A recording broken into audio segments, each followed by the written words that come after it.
할렐루야. 네, 제가 기도하고 시작할게요. 하나님 아버지 감사합니다. 오늘도 추운 날씨를 뚫고 이렇게 성경을 공부하기 위해서 나온 우리 귀한 성도님들 예수 그리스도의 보혈의 능력을 덮어주시고 영육간에 강건하게 해주셔서 오늘 늦은 시간이지만 말씀에 집중할 수 있게 하여 주시옵소서. 또 성령님께서 깨닫게 해주셔서 진리의 말씀을 깨닫고 너무나 마음이 기쁘고 시원한 역사가 있게 하여 주시옵소서. 오고 계신 발걸음들도 하나님께서 건강으로 지켜주시옵소서. 주님 너무나 감사드리며 예수님의 이름으로 기도합니다. 아멘. 이렇게 추운 날씨에도 불구하고 현장으로 나오신 여러분 감사합니다. 우리 빛이 있으라 한번 할까요? 한 번 말고 3번 시작. 빛이 있으라, 빛이 있으라, 빛이 있으라. 아멘. 네. 조금 더 기다렸다 시작을 해야 될지 그냥 시작을 해야 될지 고민이 되네요. 오시고 계신 것 같아가지고. 그래서 디모데 전후서 한번 읽어보셨어요? 네. 끄덕끄덕 하셔야 될 텐데. 저도 이제 성경 공부 준비하면서 읽어봤거든요. 너무 귀한 말씀들이 많더라고요. 유명한 말씀들이, 그죠? 잠깐만 제가 물 좀 마시고.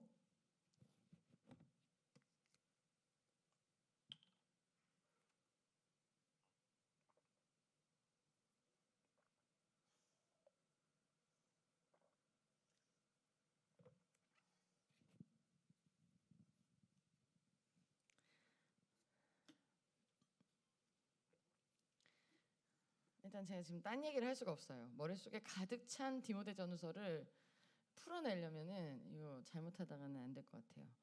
디모데 전후서로 바로 들어갈게요. 네.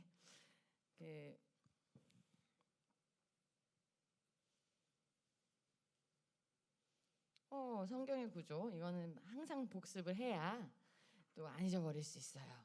자, 성경은 구약 몇 권이죠?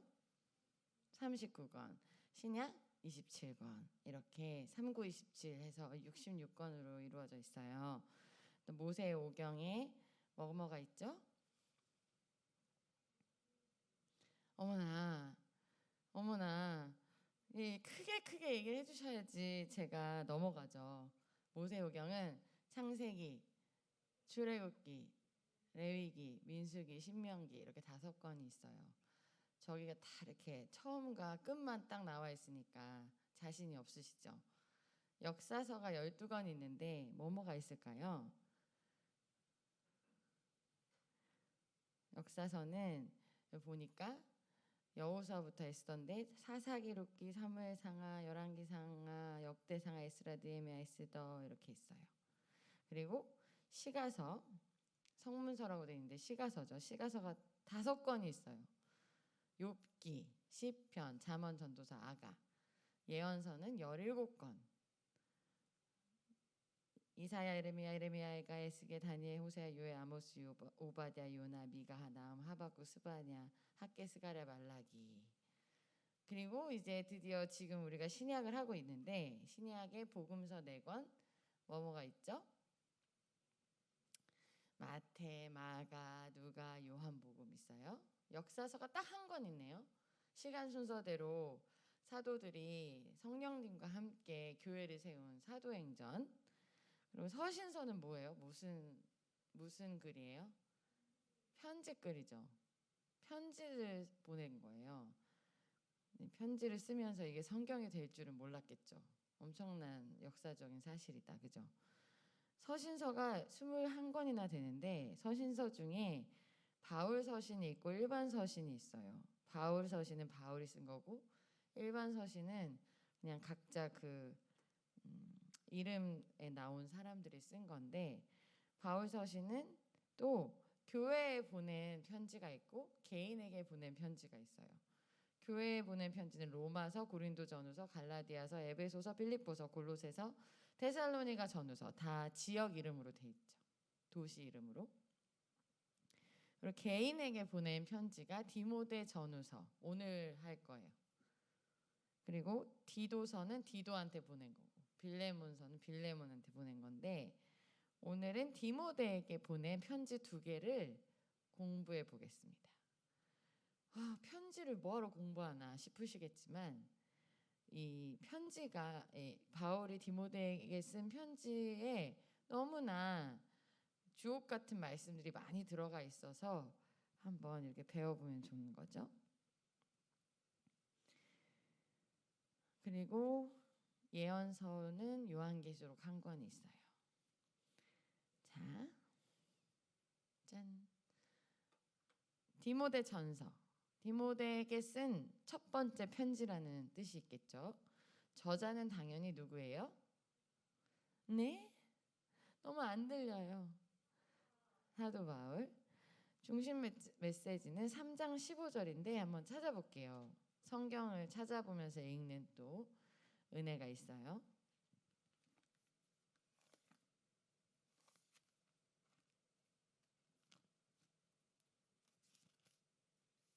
우리 한번 읽어보겠습니다. 3장 15절 시작.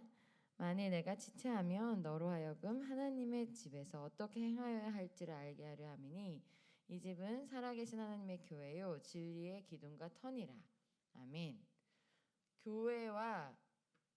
교회에 대한 여러 가지 본질과 사명에 대해서 총체적인 시각을 갖도록 도와주는 책이에요.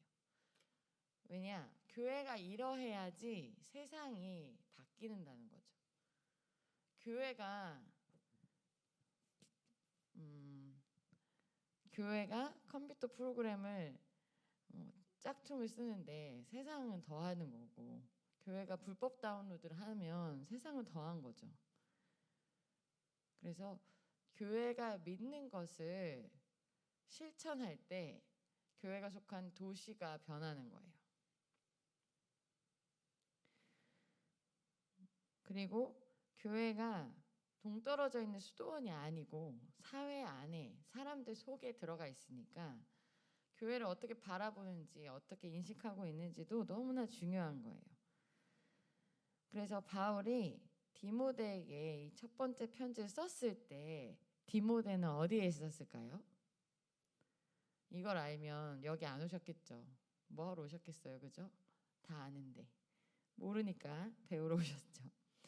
디모데가 어디 있었을 때냐면 에베소에 있을 때였어요. 근데 에베소 교회는 바울에게 굉장히 큰 의미가 있었어요. 왜냐? 바울이 너무 사랑하는 교회였고 가장 오랫동안 사역한 교회였어요.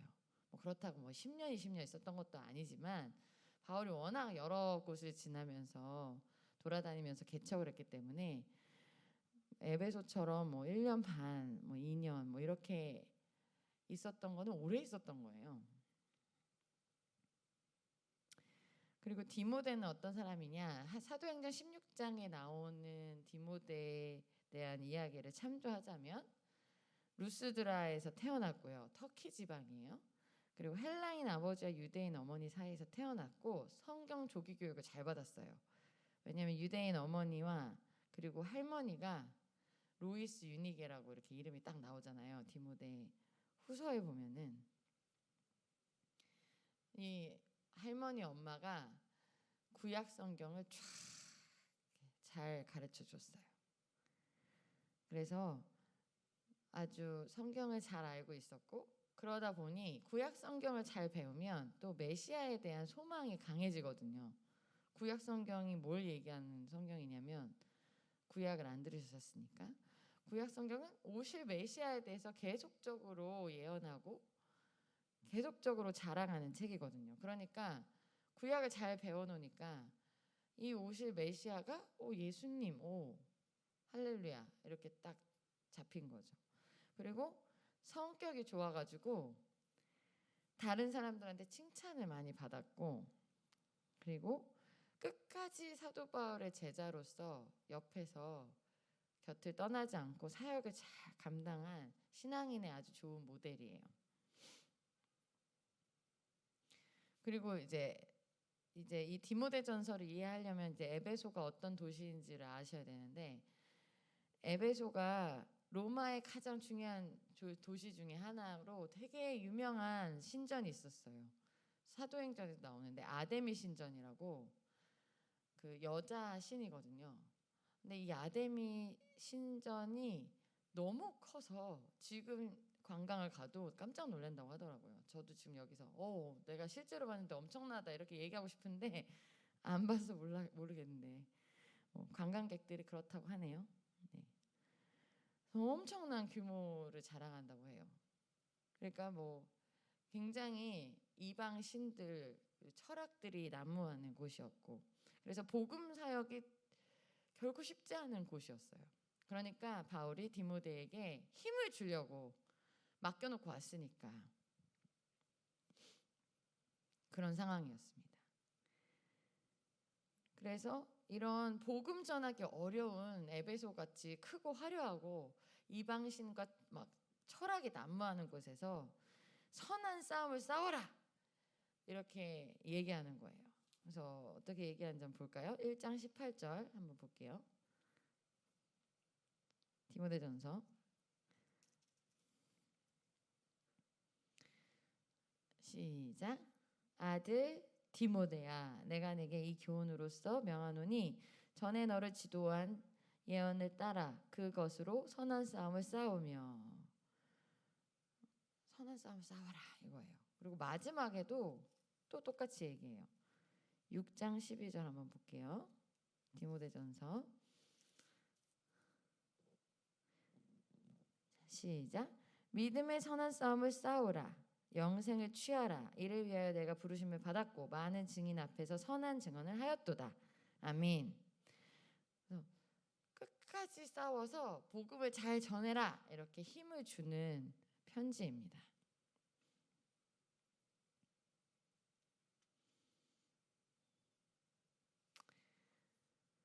자, 그러면 디모데전서의 주요 내용을 보면은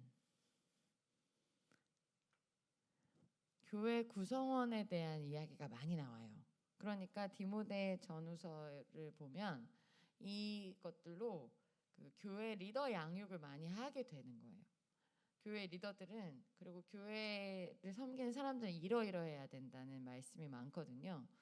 그래서 교회 구성원 중에는 감독이라는 직분이 있어요. 다른 말로 장로라고 하는데 3장 2절에 한번 볼까요? 시작. 그러므로 감독은 책망할 것이 없으며 한 아내의 남편이 되며 절제하며 신중하며 단정하며 나그네를 대접하며 가르치기를 잘하며. 아멘. 그러니까 결국 이 감독이라는 직분은 지금의 목사의 역할이에요. 그래서 목사님들은 이런 사람들이어야 된다는 거예요. 그래서 역할은 교회의 질서를 유지하고, 또 이런 사람들이 어떤 삶을 살아야 되느냐, 성숙함과 본이 되는 삶, 그리고 가르치기를 잘해야 된다고 되어 있거든요. 왜냐하면 이때는 그 성경책이 구약만 있고 신약이 아직 쓰여지지 않아서, 지금 바울 본인이 쓴 게 성경이 될 줄 몰랐던, 신약이 없던 때였어요. 그래서 예수님에 대한 가르침이 어떻게 가르쳐졌을까요? 성경이 없으니까 구전된 거예요. 구전. 예수님이 말이야 이런 말씀을 했었는데 막 이건 뜻이고 막 이렇게 강의식으로 들었단 말이에요. 교재 없이. 그러니까 목사님들이 가르치게 잘해야 예수님의 복음이 잘 전파될 수 있었던 거예요. 그래서 탁월한 가르침이 있어야 됐던 거고, 그리고 교회 구성원 중에 집사가 있는데 집사에 대해서 또 한번 읽어볼까요? 3장 8절부터 13절 시작. 이와 같이 집사들도 정중하고 일구이연을 하지 아니하고 술에 임박히지 아니하고 더러운 일을 탐하지 아니하고 깨끗한 양심의 믿음의 비밀을 가진 자라야 할지니, 이에 이 사람들을 먼저 시험하여 보고 그 후에 책망할 것이 없으면 집사의 직분을 맡게 할 것이요. 여자들도 이와 같이 정숙하고 모함하지 아니하며 절제하며 모든 일에 충성된 자라야 할지니라. 집사들은 한 아내의 남편이 되어 자녀와 자기 집을 잘 다스리는 자일지니 집사의 직분을 잘한 자들은 아름다운 지위와 그리스도 예수 안에 있는 믿음의 큰 담력을 얻느니라. 아멘. 이제 앞으로 여기서 다 집사님이 되실 분들이니까 이미 집사님이신 분도 계시고 이런 복을 누릴 거라는 거죠. 아름다운 지위고 그리스도 예수 안에서 믿음의 큰 담력을 얻는다. 큰 축복이죠. 할렐루야. 다 그런 집사가 되시길 축원합니다. 네. 그래서 성도 간에도 하나님의 집에 속한 가족들이기 때문에 서로 존중하고 예의 있게 대해야 한다. 이렇게 얘기하고 있고요. 또 교회 구성원에 대해서 여성에 대해서 얘기를 많이 했는데 사실 이 부분이 여러분에게 가장 뜨거운 감자일 거라고 생각해요. 특히 여기 계신 여성분들. 2장 11절에 보면은 11절, 12절, 15절에 보면 여자들이 제일 싫어하는 구절이거든요. 읽지 않을게요. 기분 나쁘다. 굳이 뭐. 아무튼 여자는 조용히 해라 이거예요. 그 남자 위에 서면 안 된다. 이 이유는 하와가 나중에 지음받았고 여자가 속여서 죄에 빠져가지고 그렇다 막 이러는 거예요. 그리고 마지막에 해산함으로 구원 얻어라. 애를 낳아야 구원받는다는 건가? 막 이거 진짜 너무 웃기거든요. 이거 갖고 얘기하다 보면. 그래서 아직도 이 말씀 때문에 여자 목사 안수를 안 주는 교단도 있어요. 진짜 이 말씀 때문에. 왜냐면 성경대로 해야 되니까. 성경에 이런 말씀이 있는데 어떻게 우리가 여자 목사를 세워 이렇게 되는 거죠. 저는 이제 다른 교단 가면은 지금 이제 큰일 날 짓을 하고 있는 거지. 지금 여러분을 가르치고 있으니까. 근데 어쨌든 신약 성경에서 가장 논쟁의 여지가 많은 부분인데 이 구절을 역사적 상황과 지역적 특성에 대해서 이해하고 해석을 할 필요가 있어요. 왜냐하면 바울도 이게 이렇게 20세기 지금 20세기예요? 21세기인가? 21세기야? 21세기에 여자들이 이걸 읽을 줄 알았으면 이렇게 안 썼을 수도 있을 거예요. 이렇게 바울이 여성 차별적인 발언을 함으로 계속해서 여성들에게 미움을 받을 줄 알았더라면 이렇게 안 썼겠지. 근데 상상을 못한 거죠. 내가 디모데한테 쓴 편지가 이렇게 채택이 돼가지고 길이길이 남아서 영원토록 성경으로 남게 될 줄이야. 그래서 여자들한테 이제 미안한 일이 된 건데 이때의 역사적 상황은 사실은 지금으로부터 2000년 전이면 여자의 지위가 지금과 같지가 않았어요.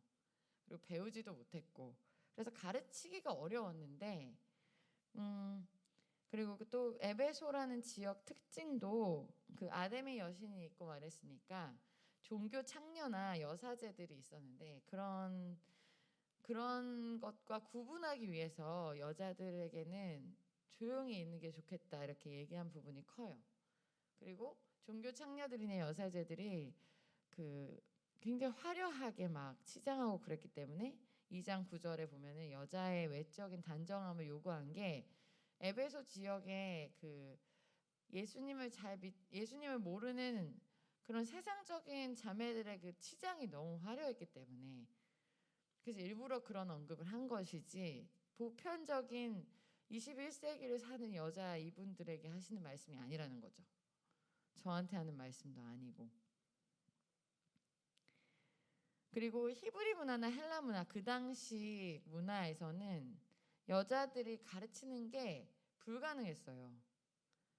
꼭 이 바울이 이런 말을 해서가 아니라 그때부터도 이미 여자는 가르칠 수가 없었어요. 그래서 아무리 여자와 남자는 차별이 없고 예수님 안에서 하나라고 한다 하더라도 기독교 문화는 그렇지만 당시의 그런 문화적 상황을 급박하게 뒤집어서는 복음이 전해지기가 쉽지가 않았던 거죠. 그러니까 선교적으로 상황화를 시켜서 그걸 뒤집으려고 변혁을 주려고 개혁을 하려고 하기보다는 일단은 어차피 이때는 여자가 가르치는 게 문화적으로 안 됐어요. 그래서 이 부분을 그냥 접고 간 거죠, 바울도. 그래서 이런 문화적 상황 때문에 여자들이 리더의 위치에 올라가서 굳이 복음을 전하는 게 복음 전파에 도움이 되지 않았기 때문에 이렇게 한 거예요. 그리고 더 이제 해석이 분분한 이 뜨거운 감자를 한번 또 보여드릴게요. 디모데전서 2장 15절. 그러나 여자들이 만일 정숙함으로써 믿음과 사랑과 거룩함을 거하면 그의 해산함으로 구원을 얻으리라. 이게 해산하다가 이제 애를 낳는 건데 뭐 애 낳은 여자만 구원 얻는다는 건가? 막 이러면서 답답하잖아요. 근데 이게 그 애 낳는 게 아니라 저기 그 헬라어에 정관사가 붙는데 그 해산함이 뭐냐면 창세기 3장 15절부터 16절에 여자의 후손과 연결해서 이해를 해야 되는데 메시아의 탄생을 의미하는 거예요. 예수님이 태어남으로 인해서 예수님을 임신하여 해산함으로 인하여 구원을 얻는다는 거예요. 여자가 애를 낳아 구원을 얻는다는 게 아니라. 그래서 하와에게 약속되었던 자손의 탄생을 의미하고 있는 것입니다. 그래서 지금 2000년 전에 문화적 특성을 가지고 이해를 해야 되는 것이지 지금 21세기에 이 얘기를 하면 진짜 답답한 이야기인 거죠. 그래서 모든 지금 디모데 전서만이 아니라 모든 목회 서신에서 공통적으로 여러분이 생각하고 읽어야 될 게 이 책들은 이렇게 성경으로 지금까지 보편적으로 읽힐 거를 생각하지 않고 쓴 거예요. 그 지역 사람들과 그 사람들을 목회하는 사람들에게 도움이 되라고 쓴 편지이기 때문에 공통적으로 한 가지가 흐르는 게 뭐냐면 복음 전파가 너무 중요한데 이 복음 전파를 위해서 효과적으로 어떻게 하는 게 좋은지를 쓰고 있는 것뿐이에요. 이런 거죠. 제가 이 마을 이제 담당 사역자니까 이 마을 목자들한테 참 얘들아 이렇게 했으면 좋겠고 우리 크리스마스 때 이렇게 하자. 이건 하지 말았으면 좋겠어. 그러면서 이 마을이 긴 장문의 카톡 메시지 남겼어요. 이게 성경 말씀이 될 줄은 모르고 근데 그게 이 마을 상황이지 모든 인류에게 쓴 편지는 아니잖아요. 그렇게 이해하시면 돼요. 그래서 우리 청년들한테 복음을 전파하기 위해서는 이런 거 조심하고 이런 거 하지 말고 이런 거 좀 했으면 좋겠어. 이게 갑자기 성경이 된다면 이게 굉장히 상황과 달라지는 거죠. 이해하셨어요? 네. 그래서 어디에 집중하시면 좋겠냐면 바울과 제자들이 이 목회 서신을 읽으시면서 얼마나 복음 전파에 힘썼는가, 얼마나 복음을 전하기 위해서 이렇게 하나하나 가르치고 효과적으로 복음을 전하려고 했는가에 집중하시면 될 것 같습니다. 디모데전서의 구조 하나하나 살펴보자면 1장의 디모데 임무, 2장 3장은 에베소 교회를 위한 지침 첫 번째, 4장부터 6장 전반부는 에베소 교회를 위한 지침 두 번째, 6장 후반부는 디모데의 임무를 다시 얘기하고 있어요. 아까 1장에서도 있고 6장에서도 있었던 선한 싸움을 싸우라. 너 싸워 이겨라. 복음 전파를 위하여. 뭐와 싸워 이겨야 되냐면 거짓 교사들과 싸워 이기라는 건데 그때 당시에 이제 에베소에 만연했던 그런 거짓 교사들이 있었어요. 그래서 거짓 교사들이 지금도 많잖아요. 신천지도 있고 막 이상한 종교들이 많잖아요. 뭐 그때나 지금이나 거짓 교사들이 있는데 이상한 가르침을 한 거예요. 어떤 가르침을 했냐? 창세기에 나오는 이야기나 뭐 족보에 대한 거를 막 이상하게 막 덧붙여서 이야기를 하거나 그리고 예수님의 가르침과는 전혀 무관한 가르침을 막 주는 거예요. 왜냐? 성경이 없으니까 예수님 이야기를 막 자기 마음대로 하는 거예요.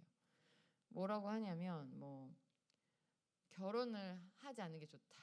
막 이러고 고기를 먹으면 안 된다. 막 고기를 먹지 말라니 이런 힘든 일이 있나. 괴상한 가르침들을 하는 거예요. 그래서 알렉산더 후메네오라는 사람들이 이런 거짓 교사들이다 이러면서 이렇게 앞에 1장이 나와요. 그리고 그러면서 이제 마지막에 토라 이 창세기부터 이제 신명기, 민수기 이런 모든 토라의 목적은 막 이렇게 우리가 헷갈리라고 쓰신 게 아니라 인간의 죄를 깨닫고 이 죄를 구원하러 오신 예수 메시아를 통해서 우리가 구원받는다는 하나님의 은혜를 드러내고 있는 거죠. 그리고 1장 이제 17절에는 찬송시로 끝내요. 뭐라고 끝내는지 한번 볼까요? 디모데전서 1장 17절. 영원하신 왕 곧 썩지 아니하고 보이지 아니하고 홀로 하나이신 하나님께 존귀와 영광이 영원 무궁하도록 있을지어다. 아멘. 그래서 이렇게 찬송시를 하나씩 집어넣어요. 편지 글에. 그래서 우리가 또 이 편지 글을 읽으면서 은혜 받는 거죠. 이 부분들이 나오면. 그리고 2장, 3장은 거짓 교사들을 중단시키고 기도 모임을 해라 해요. 이 거짓 교사들과 싸워 이기기 위해서 또 너희가 복음을 잘 전하기 위해서 기도 모임을 해라. 그러니까 이런 거죠. 우리 이제 정기적으로 기도하자. 우리 몇 시에 목자들 모여 뭐 이런 거지. 그래서 기도 모임을 왜 하라고 하냐면 정기적 기도 모임을 해서 로마의 지도자들과 그 로마의 평안을 위해서. 그래서 이렇게 그 지배국의 나라를 위해서 왕들까지 기도를 하는 이유가 그래야 복음이 전해지니까. 우리가 지금 코로나 상황 가운데 지도자들 위해서 기도하고 또 이 너무 좌파 성향이 강한 정권을 잡으면 교회가 어려워지니까 우리가 정권이 바뀌기 위해서 기도하거나 그리고 지금 있는 정권이 깨닫고 회개하고 교회와 하나님을 더 믿도록 지지하도록 기도하는 이유가 결국 그 피해를 교회가 당하니까 그러는 거잖아요. 똑같아요. 이때도 복음이 더 잘 전해지기 위해서 복음을 더 잘 전하기 위해서 지도자들을 위해서 기도하라는 것이죠.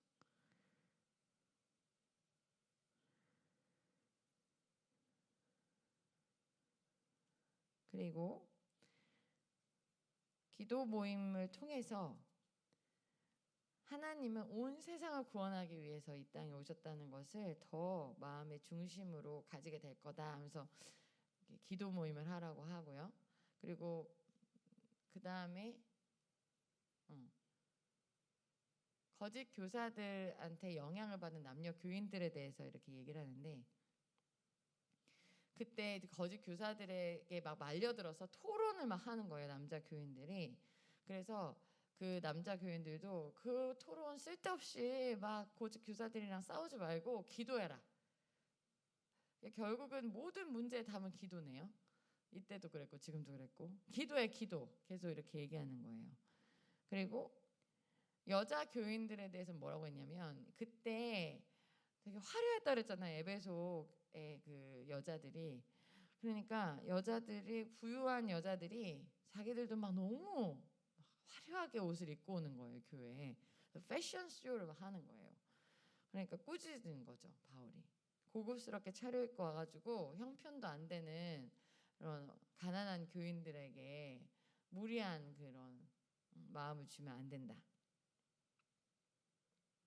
그리고 이 여자들 중에 일부는 아까 말씀드린 것처럼 막 지도자나 가르칠 수 없는데 막 그 거짓 교사들의 그런 이상한 교리들을 막 설파하고 막 이런 사람들도 있었거든요. 그래서 조용히 해라 이런 거죠. 그리고 아까 말씀드린 것처럼 그 여자들이 지도자가 되면 안 되는 이유들에 대해서 얘기하고 그렇지만 결국은 바울이 다른 서신서들에서는 브리스길라 아굴라도 브리스길라가 여자였음에도 아굴라보다 먼저 나왔고 또 베베를 추천하고 그리고 유니아도 같이 함께 동역했고 이렇게 여자들과 동역한 거를 봤을 때는 그들도 잘 배워서 적절한 신학 교육을 받은 후에 여성 리더가 되는 거를 반대한 사람이 절대 아니라는 거죠. 그리고 3장은 지도자 문제를 계속해서 얘기하고 있는데 아까 제가 3장은 좀 많이 읽었으니까 넘어갈게요. 감독, 집사에 대한 이야기. 그리고 4장부터 6장 전반까지는 이제 에베소 교회를 위한 또 두 번째 지침인데 나쁜 지도자들, 거짓 교사들이 일으킨 문제들을 구체적으로 다루는데 특정한 음식, 특히 고기 먹지 마라, 결혼하지 마라 이렇게 가르치는데 이제 바울이 터무니없는 소리 하고 있다 이런 거죠. 그러면서 하는 얘기가 창세기 1장을 인용하면서 음식과 결혼은 하나님이 지으신 거고 모든 것이 감사로 받으면 선하다 이런 말씀이 있어요. 그래서 거기서 나온 말씀이에요. 4절 한번 볼까요? 4장 4절 디모데전서 4장 4절 시작. 하나님께서 지으신 모든 것이 선함에 감사함으로 받으면 버릴 것이 없나니 아멘. 결혼도 고기도 뭐 이런저런 논란도 감사함으로 하면 버릴 게 없어. 하나님이 창조하신 건 다 선해 이렇게 얘기해 주시는 거예요. 유명한 구절이 이 맥락에서 나온 것이고 또 5장 1절부터 16절에는 그 과부들에 대한 처우에 대해서 얘기하고 있는데 막 이 과부들 중에는 젊고 막 돈이 많은 과부들도 있었는데 자기들은 필요도 없는데 교회 와가지고 나도 이거 가져갈 거야, 나도 도와줘 이렇게 된 거예요. 교회 재정을 낭비하는 거예요. 그러면서 막 교회 지원을 안 받아도 되는데 받으면서 교회 험담을 하고 다니고 막 남자 성도들이랑 자고 다니고 막 이러는 거예요. 이상한 일들이 있었어요. 그래서 이런 젊은 과부들 도와주지 말고 진짜 가족이 없는 나이 든 과부들만 지원을 하는 게 좋겠어 이렇게 얘기를 하는 거예요. 그리고 5장 17절부터 25절에 남자 교인들을 또 꾸짖고 있는데 어떤 꾸짖음이냐, 그들이 나이가 들은 거는 인정을 해주지만 나쁜 행실은 가르쳐라. 어떤 나쁜 행실이었냐, 술에 관한 거였어요. 술 마시고 막 헛짓하면 안 된다. 근데 또 23절에 디모데에게는 너의 위장과 병을 생각해서 포도주를 조금씩 마시는 것을 허용할게. 이런 거는 이제 디모데의 그런 어려운 부분을 또 개인적으로 돌봐준 거죠. 병을 위해서 포도주는 좀 마셔도 된다 이렇게 얘기한 거예요. 여러분한테 말한 게 아니니까 여러분은 포도주 마시면 안 되죠. 여러분이 위장과 병을 생각해서 포도주를 마셔야 되는 건 아니잖아요, 그죠? 근데 이 말씀 때문에 또 그 제가 미국에서 신학 공부할 때 전도사님들끼리 포도주를 드시더라고요. 그래서 그건 아니다. 그래서 디모데에게 쓴 거다. 이거는 기억을 해주시기를 바래요. 그리고 6장 1절부터 2절은 그리스도인인 종들에 관한 문제인데 이것도 복음 전파 때문에 나온 이야기예요. 그리스도인 종들이 주인에게 무례하게 하는 경우가 있었는데 아무리 주인과 종이 평등하다고 해도 아직 그때 당시에는 종이 있었기 때문에, 노예제도가 있었기 때문에 그 이미 종과 주인 관계에 있었을 때는 종이 주인에게 순종해야 된다는 거죠.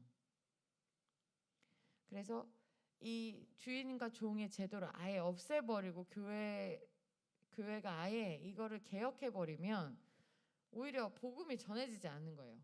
걸림돌이 되는 거예요. 예를 들면 우리 조선시대 때 양반과 상놈 개념이 있었고 왕과 신하가 있는데 선교사들이 와서 이거는 크리스찬적이지 않으니까 다 바꾸자 이러면은 이게 복음이 들어가겠어요? 일단은 놔두고 조금씩 교육을 시켜 가야 되는 거죠.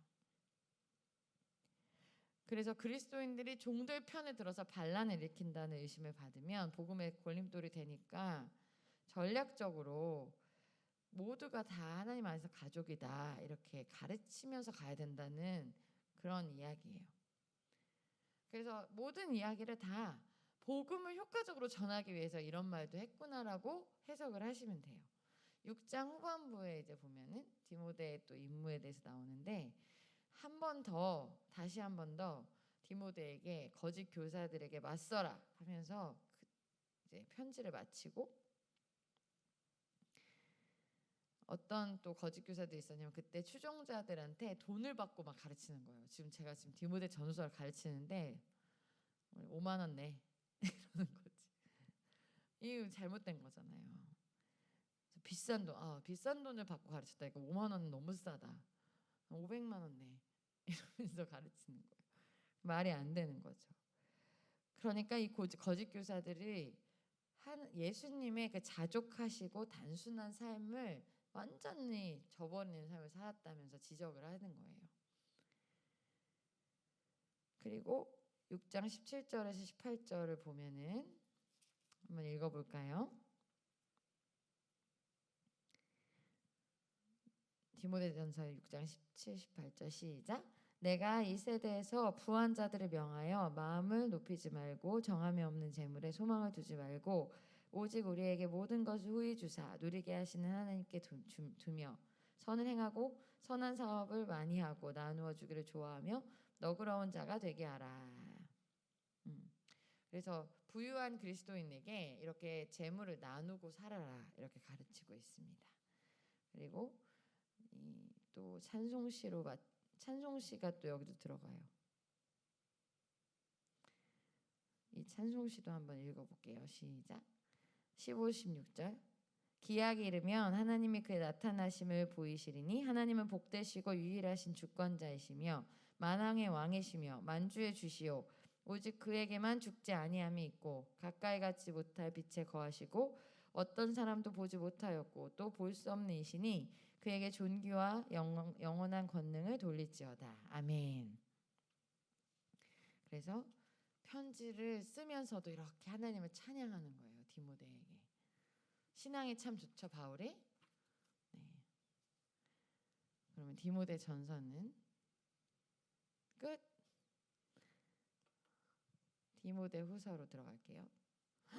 벌써 37분이나 됐어. 다른 목사님들은 9시 딱 끝낸다고 하시더라고요. 저는 잘 안 돼요. 왜 그렇지? 디모데후서 저자는 당연히 사도 바울이고요. 사도 바울이 서신서를 13개를 썼는데 가장 마지막에 쓰여진 거예요. 21개의 서신서 중에 13개나 썼어요. 바울 진짜 대단하죠. 그러니까 바울이 얼마나 편지도 은혜롭게 썼으면 성경에 이렇게 채택이 많이 됐을까. 아마 천국 가서 깜짝 놀랐을 거예요. 전 내가 그냥 한 말인데 이러면서 성경에 나왔네. 그리고 언제 쓰여진 거냐면 로마 감옥에 갇혀 있을 때 쓴 거고 바울이 거의 사형당하기 직전에 쓴 편지예요.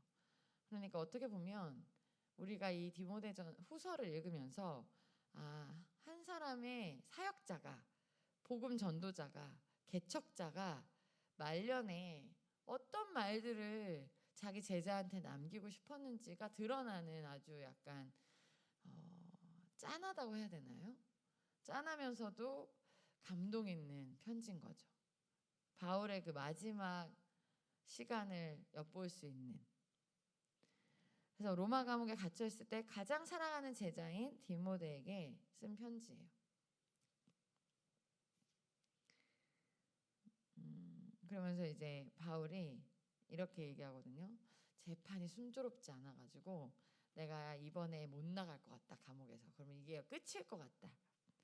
그러니까 나한테 외투 좀 갖다 주고 너무 춥다 이러면서 외투 좀 갖다 주고 누구 좀 데리고 와서 나 좀 만나주고 마지막이니까 얼굴 보고 얘기를 해주고 싶은 거예요. 그래서 그런 말들을 많이 하고 있어요. 그리고 여기 이제 디모데후서 보면은 바울의 이제 삶과 사역에 수많은 도전과 고난과 고생이 계속 있었는데 바울이 뭐라고 얘기하냐면 예수님을 따른다고 해서 도전과 고난과 고생이 없는 게 아니다.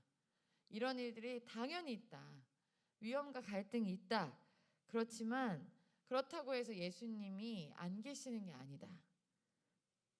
그래서 우리가 어둡고 힘든 순간에 더욱더 예수님의 사랑과 신실하심을 경험하는 확실한 순간이 되는 것이다. 이렇게 이야기하는 거예요. 디모데후서에서. 그래서 우리가 디모데에게 편지 쓴 것을 읽으면서 우리도 힘을 내는 거죠.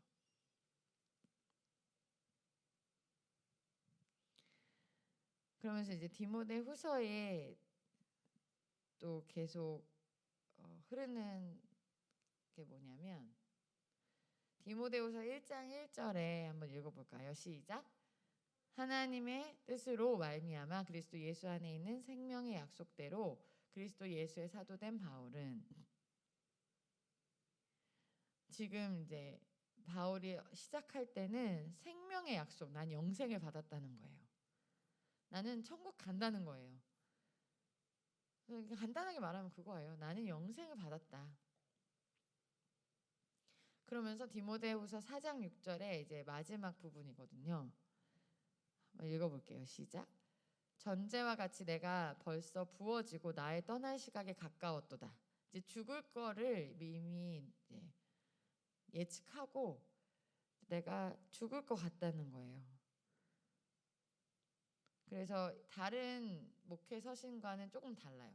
저희 지금 디모데 전후서가 목회 서신이거든요. 개인한테 이렇게 목양해, 목양 이렇게 하는 거야, 이렇게 가르쳐 준 서신인데, 이 시기에 디모데 후서를 썼을 때 디모데는 굉장히 의기소침해져 있을 수밖에 없었어요. 왜냐하면 자기의 너무나 존경하는 스승이 감옥에 있고 또 이번에는 정말 못 나올 것 같다, 마지막일 것 같다고 하니까 사도 바울에 대한 그리움과 막 이런 게 컸고, 그래서 디모데가 많이 힘들어하고 있는데 이런 이제 힘을 내라, 그리고 어려움과 힘든 일들이 있지만 예수님이 너를 지켜주실 거다, 이런 이야기를 많이 하는 거예요.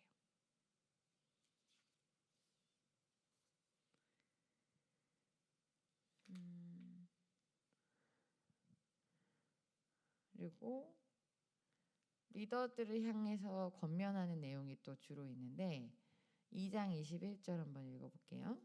디모데 후서.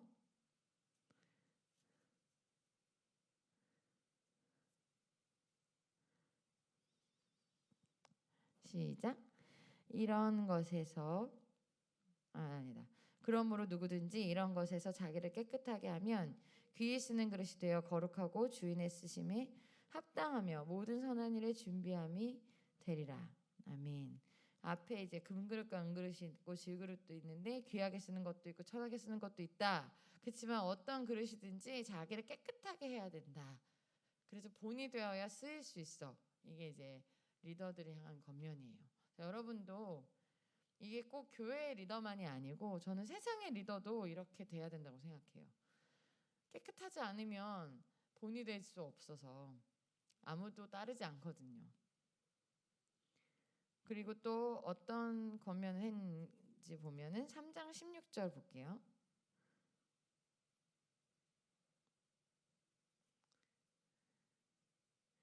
시작. 모든 성경은 하나님의 감동으로 된 것으로 교훈과 책망과 바르게 함과 의로 교육하기에 유익하니. 아멘.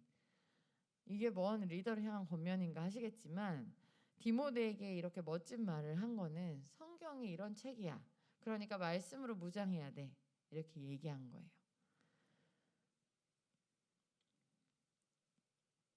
그리고 4장 13절에도 바울이 이제 가죽 종이에 쓴 것을 갖다 달라고 하거든요. 책 좀 갖다 줘 하는데 이때 되게 이런 가죽에 쓴, 양피지에 쓴 이런 책들이 되게 비싸고 귀했는데 이 정도로 귀하게 여기는 거였으면 성경이었을 가능성이 높아요. 그러니까 바울이 죽음을 앞둔 순간에도 말씀을 굉장히 사랑하고 가까이 했다는 것을 알 수 있어요. 그래서 리더들을 향하여 두 가지 얘기를 했는데 여러분도 깨끗하여서 본이 되고 거룩히 귀히 쓰임받는 리더가 되시길 축원합니다. 그리고 말씀을 사랑하셔서 죽음을 앞둔 순간에도 성경을 가까이 하는 이 바울처럼 그런 사람이 되시길, 그런 리더가 되시기를 축원합니다. 그럼 디모데 후서의 구조를 볼게요. 디모데 후서의 구조는 1장 1절부터 2장 13절까지는 소명을 받아들여라 디모데에게. 그리고 2장 14절부터 4장 5절까지는 거짓 교사들의 문제를 다뤄라. 그리고 4장 6절부터 22절까지는 결론, 마지막 이제 바울의 그 개인적인 마음들, 개인적인 부탁들이 있어요. 그래서 디모데 1장 1절부터 5절은 이제 사랑하는 디모데에게 하면서 시작을 하면서 가족들에게 감사하거든요. 그러니까 우리도 이제 양들이나 목자들을 좀 보낼 때 내가 참 너를 보내면서 네가 이런 사람이었지, 너의 엄마가 이렇게 기도를 많이 해주셔서 네가 이런 좋은 리더가 됐지 하면서 이렇게 막 가족들까지 칭찬하는 그런 마음인 거예요.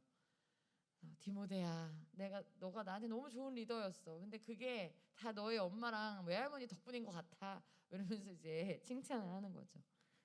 그러면서 그 외할머니 로이스와 어머니 윤에게로 인해 내가 하나님께 감사한다 이러면서 서신을 시작하고, 그리고 첫 번째 권면이 뭐냐면 이제 바울이 이때 막 연약하고 막 감옥에 많이 투옥되고 했잖아요. 그러니까 이런 거죠. 제가 여러분한테 막 이렇게 앞에 나와서 가르치고 여러분이랑 밥도 먹고 같이 막 활동을 하는 게 좋지, 사실 어떤 다른 리더가 계속 감옥에만 갇혀 있으면 사실 그 리더는 잊혀지게 되잖아요.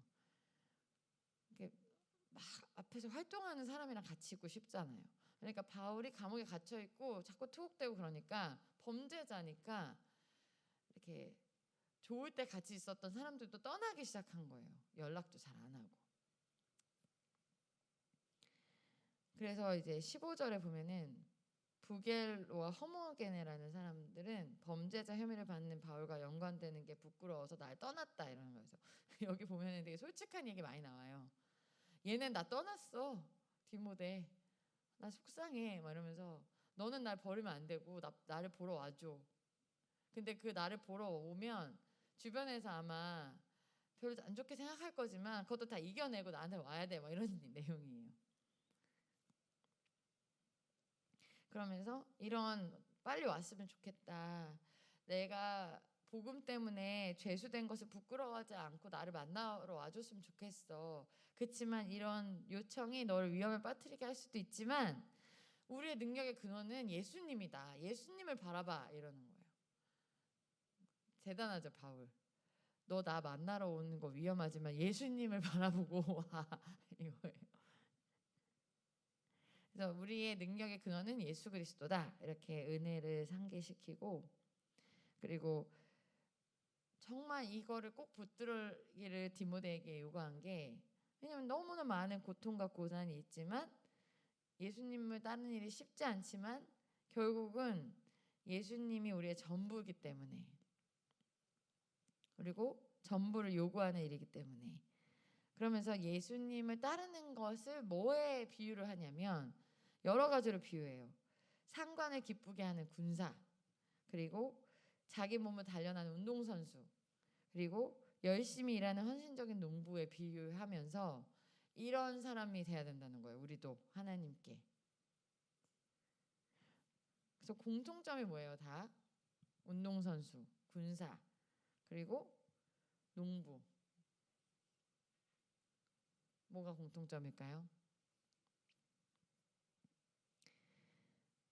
어떤 큰 목표를 위해서 자기를 헌신해서 목표를 이루는 사람들이에요. 희생하고 어려움을 견디는 사람들. 그리고 이들의 가장 큰 모범이 되시는 분은 예수님이신 거죠. 인류를 다 구원하기 위해서 고통과 고난을 참으시고 목표를 이뤄내신 거잖아요. 그래서 군사와 같이, 그리고 운동선수와 같이, 농부와 같이 끝까지 인내해서 열매를 보고 상급을 따고 메달을 따고, 그리고 승리해라, 싸움에서 승리해라 이렇게 얘기하는 거예요. 그리고 바울도 자기도 마찬가지로 지금 로마 감옥에서 고난을 받고 있지만 그리스도인의 삶이 환난이 있고 희생이 있지만 이게 곧 예수님의 부활이 우리의 소망인 이유다. 이렇게 얘기하는 거예요. 그래서 2장 11절부터 13절 같이 한번 읽어볼게요. 2장 11절에서 13절 시작. 미쁘다 이 말이여, 우리가 주와 함께 죽었으면 또한 함께 살 것이요, 참으면 또한 함께 왕노릇할 것이요, 우리가 주를 부인하면 주도 우리를 부인하실 것이라. 우리는 미쁨이 없을지라도 주는 항상 미쁘시니 자기를 부인하실 수 없으시리라. 아멘. 그래서 대가를 치러야 되지만 디모데 보고 신실하게 농부처럼 군사처럼 그리고 운동선수처럼 신실하게 나아가라고 권면하고 있는 것인데, 우리에게도 같은 말씀인 거죠. 힘들고 어렵지만 성실하게 하면 그게 그리스도의 영광에 참여하는 것이다. 이렇게 얘기하는 줄 믿습니다. 그리고 두 번째로는 거짓 교사들의 문제를 다루라고 돼 있는데, 거짓 교사들이 어떤 일들을 했냐면 여자 교인들, 그때 디모데 전서에서 얘기한 그 화려한 옷을 입고 막 패션쇼 하듯이 막 왔던 그 여자 교인들을 이 부패한 교사들이 딱 타겟을 잡아서 뭘 가르쳤냐면, 부활, 우리 이미 부활했다. 우린 부활한 거야. 부활이 나중에 있는 건데 지금 부활한 거라고 막 이상하게 이미 일어났다고 가르치는 거예요. 그래서 2장 18절에 보면 이상한 얘기를 하는 거죠. 진리에 관하여는 그들이 그릇되었도다. 부활이 이미 지나갔다 하므로 어떤 사람들의 믿음을 무너뜨리느니라. 우리 이미 부활한 거야 우리. 이렇게 잘못 가르쳤던 거예요. 그래서 이거를 조심하고 맞서라. 그리고 진짜 복음을 가르칠 수 있는 신실한 지도자들을 세워라. 이렇게 이야기하고 있고, 그러면서 거짓 교리들과 논쟁하는 데 시간을 쓰지 말고 성경의 핵심과 메시지의 중심을 둬라 하면서 이제 3장 15절, 16절, 17절이 유명한 구절이 나오는 거예요. 거짓 교리에 맞서서 하려면 이렇게 해야 되는데 3장 15절 한번 읽어볼까요? 시작. 또 어려서부터 성경을 알았나니 성경은 능히 너로 하여금 그리스도 예수 안에 있는 믿음으로 말미암아 구원에 이르는 지혜가 있게 하느니라. 아멘.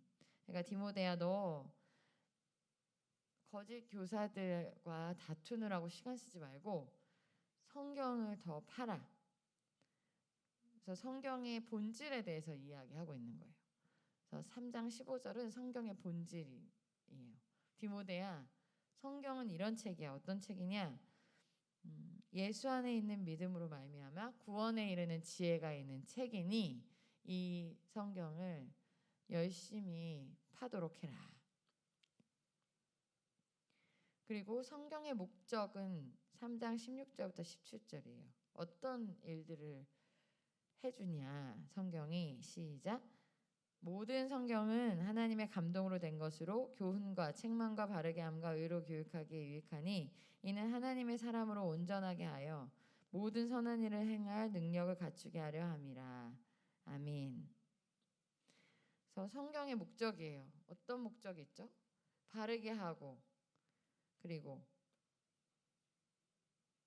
의로 교육하고 교훈하고 책망해서 하나님의 사람을 온전하게 해서 선한 일들을 행할 능력을 갖추게 하는 게 성경의 목적인 거예요. 본질은 15절이고 목적은 16, 17절인 거예요. 여기에 집중해라. 디모데한테 이야기하는 것이죠. 그리고 세 번째 결론이 이제